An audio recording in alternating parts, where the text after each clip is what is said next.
Initial impression কিন্তু যথেষ্ট সুন্দর, যথেষ্ট সুন্দর। স্মুথ পিক আপ উঠছে। 17 বিএইচপির বাইক, এটা প্রডিউস হয় হচ্ছে 8500 RPM এ, আর 15.5 কি 16 নিউটন মিটার টর্ক প্রডিউস করে এই বাইকটা। সিট কুশনিংয়ের জন্য কিন্তু সিট কমফোর্ট কিন্তু যথেষ্ট ভালো মতো করে আমি পাচ্ছি, যেহেতু ওয়াইড হ্যান্ডেল বার রয়েছে, ম্যানোভার করতেও সুবিধা হয়। এই ধরনের বাইকগুলো না সিটি ট্রাফিকে চালিয়ে সত্যি ভীষণ মজা আছে। মোটামুটি 148 কিলো হচ্ছে এই বাইকটার ওয়েট। এই ওয়েটে সিটি ট্রাফিকে চালিয়ে কিন্তু যথেষ্ট মজা রয়েছে। যেহেতু এখানে একটা খুব ছোট্ট একটা উইন্ড ভাইজার দেওয়া রয়েছে, যার জন্য উইন্ড ডিফ্লেকশন কিন্তু যথেষ্ট ভালো মতো করে হওয়াটা উচিত।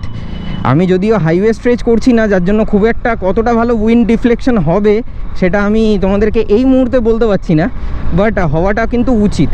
আর ককপিট ভিউটা দেখতেও কিন্তু বেশ সুন্দর লাগছে। বাবা কি সুন্দর টার্নিং রেডিয়াস। টার্নিং রেডিয়াস যে বাইকের ভালো হয় না, সেই বাইক চালিয়ে সত্যি মজা আসে।